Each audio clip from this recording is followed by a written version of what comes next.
Hi guys, good morning. Ayan, dito na naman si Pangga. Mag-video na lang tayo, gawa ng wala na tayong live. Ayan, dito tayo sa labas.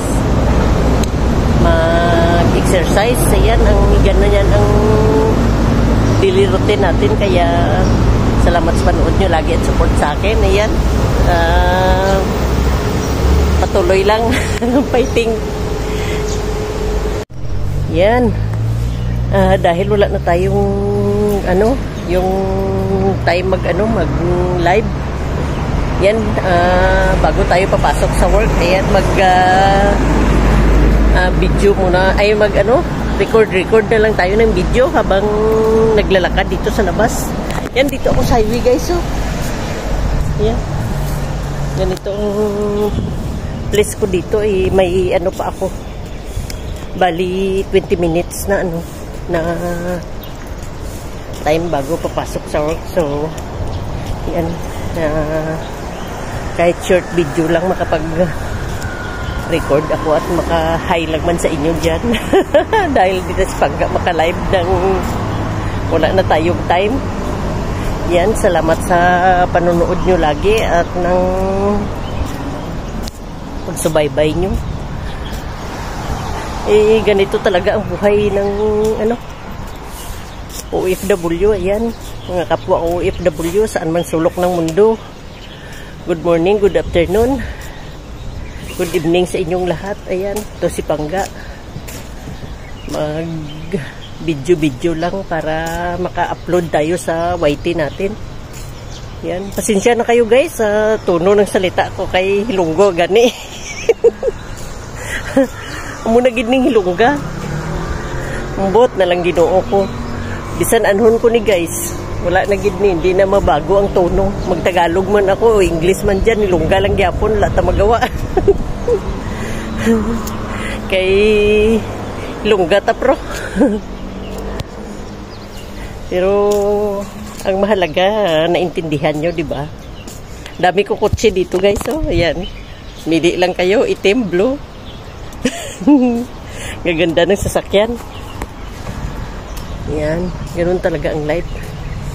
Yan, mahirap guys, mahirap ang yun nga sa unang video ko, sinabi ko sa inyo na mahirap kasi hintuan natin ang yung YT natin, gawa ng pag hindi natin i-update lagi yun nga, ma-demo tayo, hirap mag-re-apply, back to zero tayo, back to zero lahat.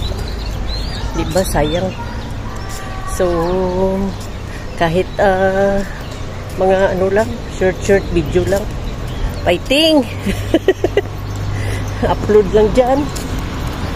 Yan, tawid tayo bus terminal ko. Papunta na ako sa building ko.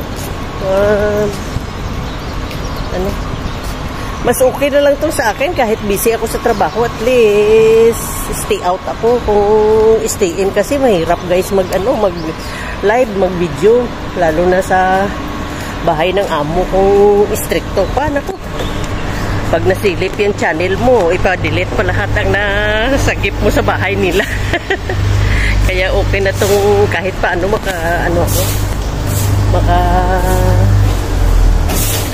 tawag nito, maka-record ako at i-upload ko di short video man yan, kahit paano ma-update ko yung channel ko, diba? Ganun. Yan. Di ba dali? Hindi po ay tawag dito, yung parang napakahirap pagsabayin ang ang YT at saka full time ka sa work. Wala talaga guys, kung hindi mo gawa ng paraan, wala. Hindi mo pwede. Kaya yung iba tinatamad, lalo na pag hindi na nagsahod, parang tapos isipin mo na ang kunti lang ng kinikita, sense lang. Parang yung ayaw mo na, tigilan mo na. Pero ang advice ko, wag niyong tigilan. Kasi yung iba nga gustong-gusto pa dyan mag-vlog. Nag-uumpisa pa lang sila, yung pinaghirapan din nila yun. Tapos, lalo na katulad sa atin na monetize ang channel natin, huwag natin hayaan na ma-demo yan.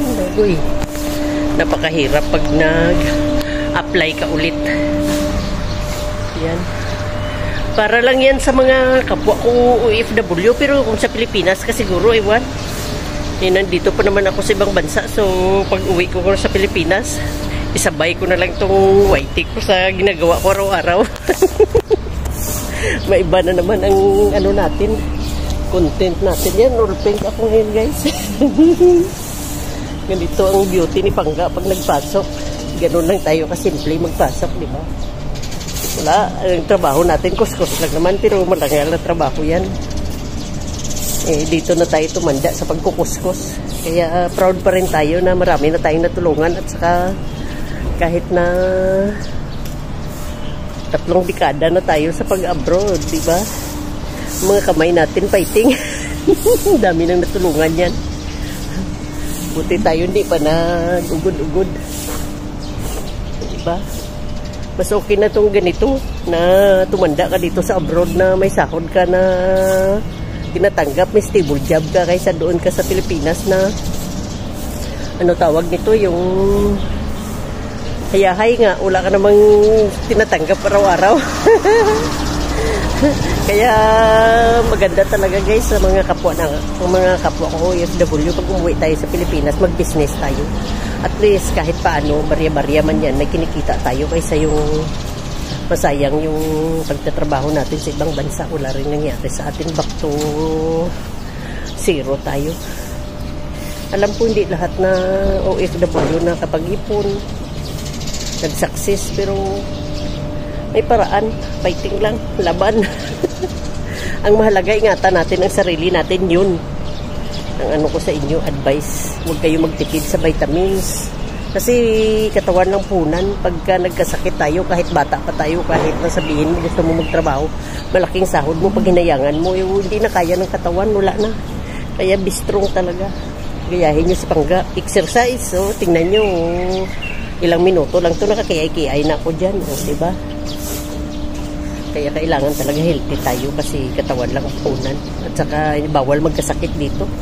Yan, guys, 5 minutes na lang, kailangan ko na makyat. Salamat sa panood nyo. God bless you all. Yako. Agwi-agwi sa inyong lahat. I miss you all. I love you all. Yako.